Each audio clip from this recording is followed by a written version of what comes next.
Hi there, this is Carol and welcome back again to my YouTube channel. It's a new day, new video at bagong kaalaman na naman na matututunan nyo sa video na ito. And for today's topic, ang ating pag-uusapan ay tungkol sa passbook-based account and ATM-based account. In this modern era na kung saan ay puro digital banks na, worth it pa ba na mag-open ng passbook-based account? In this video ay i-discuss ko sa inyo yung pros and cons ng ating mga savings account, which is the passbook-based and ATM-based account. So if you are ready, let's begin. Marami ang nagtatanong sa atin kung ano nga ba yung magandang i-open na savings account. Pero sa totoo lang, nakadepende po ito doon sa account holder. Kung ano nga ba yung purpose ng pag-open nyo po ng savings account. So marami naman po tayong pagpipilian. Pero una sa lahat, ano nga ba muna ang passbook-based account? Passbook-based account is a traditional type of savings account where all transactions are physically printed or stamped onto a small paper booklet. While digital and mobile banking have become the norm, passbook accounts remain highly valued by certain savers for their unique characteristics.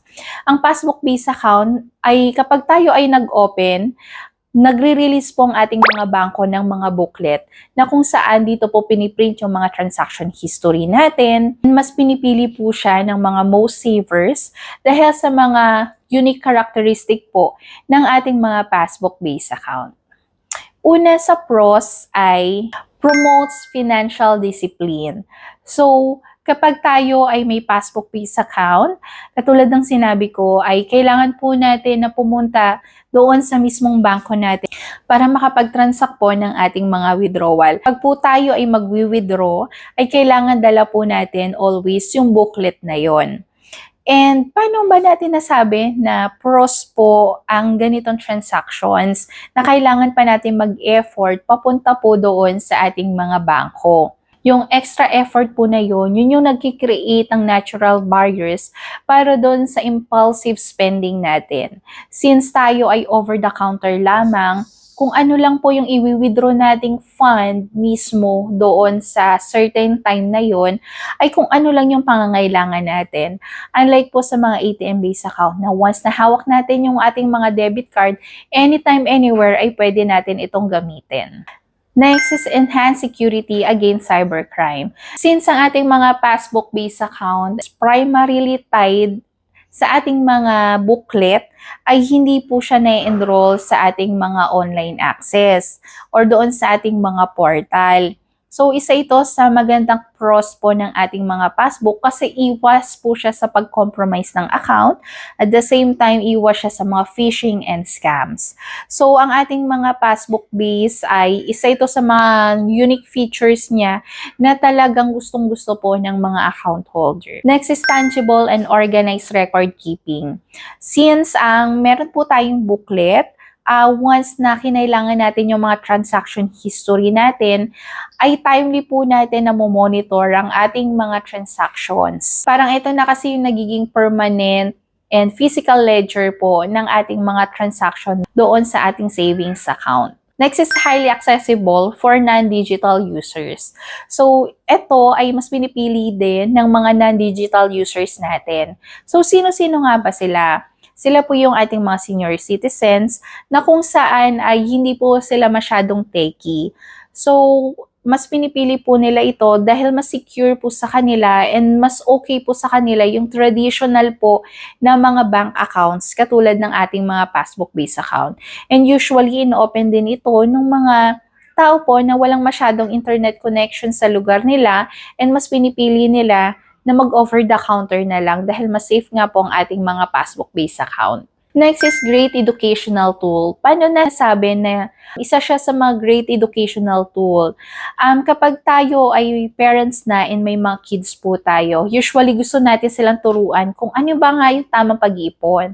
So since ang ating mga passbook ay may mga booklet nga, mas easily na monitor ng ating mga kids kung magkano na yung naiipon nila. So in that way, mapapakita natin sa kanila yung tamang pag-i-spend ng kanilang mga future funds and savings account. And next, ano nga ba yung mga cons pag tayo ay nag-open ng passbook-based account? Una sa listahan natin is yung inconvenience and in-person requirements. So, parang ka-opposite lang siya nung pinakaunang pros natin kanina. So, nagiging cons siya, lalo doon sa mga tao na limited lang yung time na pumunta sa bangko para mag-transact. So, syempre, kapag tayo pumunta ng bangko, nire-require ang long waiting hours. So, depende po sa branch na yon kung sobrang daming tao. Lalo na sa mga province usually kasi napaka-limited lang ng mga branches. Pagka ganito, ay talagang mag-aantay po kayo. And inconvenient din po ito sa part natin, lalo kung lagi po tayo nagmamadali or limited lang yung ating time. Next is risk of loss and damage passbook.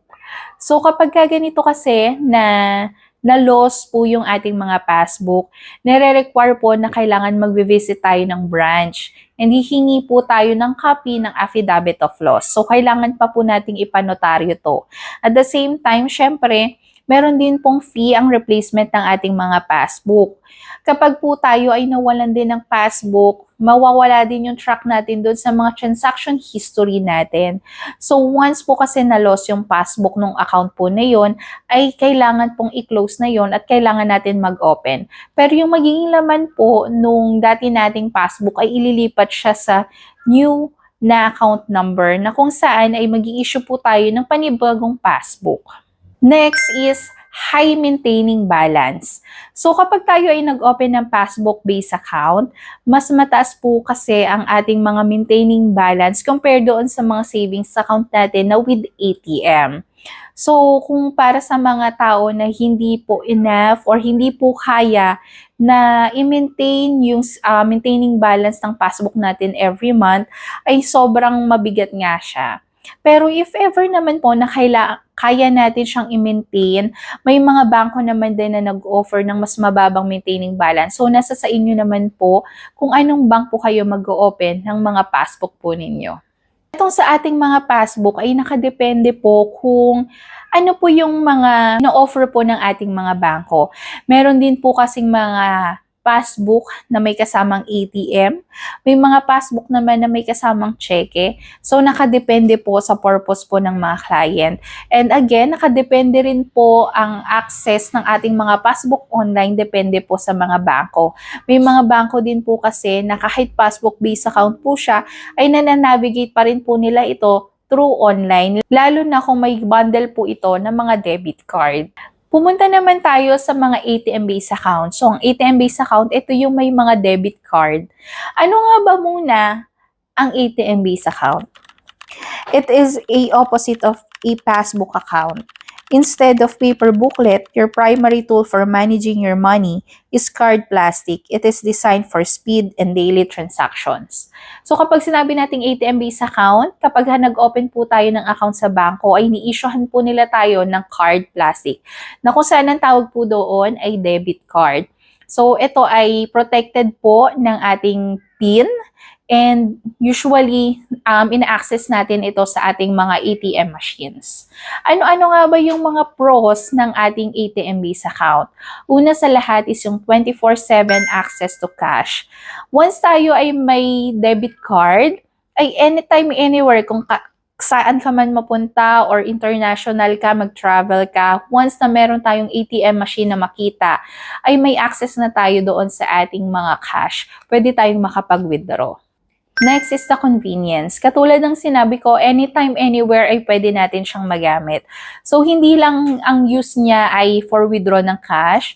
Ang debit card ngayon ay pwede na natin gamitin sa mga groceries, restaurants, and lahat ng establishment na nag-a-accept po ng ating mga debit card. Yung convenient po na hindi mo na kailangan magdala ng cash or mag-withdraw ng cash, ay nandoon po sa ating mga debit card. Next is lower fees and maintaining balance. So sa ating mga debit card kasi, katulad ng sinabi ko kanina, mas mababa po ang maintaining balance ng ating mga debit card compare naman sa ating mga passbook-based account. Since ang ating mga ATM-based account ay dinesign for daily transactions, ay maliit din ang requirement ng mga fees and maintaining balances for this account. Next is real-time digital tracking. So, etong debit card natin ay meron po siyang online access na kung saan ay natatrack din natin real-time ang ating mga online transactions. And once na mabuksan lang natin ang ating mga online access, ay pwede tayong maka-fund transfer, makapagbayad ng bills. So, talagang matatrack natin on time ang ating mga transactions. Ano nga ba yung mga cons para dito sa ating product na ito? Una sa lahat is higher temptation to spend. So, since anytime, anywhere nga natin pwedeng magamit ang ating mga debit card, ay hindi na po natin natatrack minsan yung spending natin na kung saan pwedeng iswipe, maisa-swipe lang natin siya. So, temptation na kahit hindi naman natin kailangan is mapapabili tayo dahil kahit nga saan pwede natin itong magamit. Next is risk of cybercrime and fraud. So, since ang ating mga debit card ay may mga portal online, medyo risky lang siya and kakambal na nun minsan yung mga scams and mga fraudulent activities, lalo kung hindi natin iningatan yung ating mga passwords through online. Basta kapag tayo ay may online access, never click po ng any links para hindi po tayo may direct doon sa mga fraud na sites kung saan ay mako-compromise ang ating mga account. Next, the physical vulnerability. Usually kasi, kapag nag-access tayo sa mga ATM machines natin, hindi may iwasan na makapture ang ating mga card. Depende din kasi kung damage na po yung card. Usually, kinakain talaga siya ng mga ATM.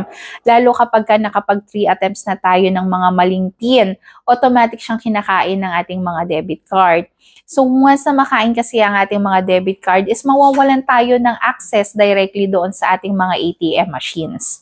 So, isa ito sa mga cons na kung saan ay kapag nag-replace pa tayo ng card, usually ang turnaround time nito 2 to 3 banking days. So, depende pa doon kung saan po kayo nakalocate. May mga bangko na nag-i-issue ng 5 to 7 banking days bago pa ma-release yung panibagong debit card. So, matatagalan po yung pag-access nyo directly doon sa inyong mga ATM. Pero good news kasi, once naman na may debit card kayo, ay online nyo rin po siya ma-access. So, pwede po kayo mag-fund transfer through online. So, ang final verdict natin para dito sa savings account natin, ang passbook-based account ay for emergency funds and para doon sa mga client na gusto ng mga long-term savings accounts na talagang hindi siya ginagamit. So, mas ideal po sa kanila ito. Pero kung ikaw yung client na parang kailangan mo siya through daily transactions mo dahil meron kang binabayarang bills, meron kang binabayarang tao for their paychecks, or ikaw naman yung tao na magalaw talaga yung mga daily transaction mo, ay mas suit po ang ating mga debit card base account. And I hope na discuss ko sa inyo ng maayos yung tungkol sa passbook base account and ATM base account. So if you have any bank inquiries, I feel free to comment down below and itatry nating sagutin yan. Again, don't forget to like, share, subscribe, and click the notification bells for more updates and more videos. So until to the next vlog, guys. Bye-bye!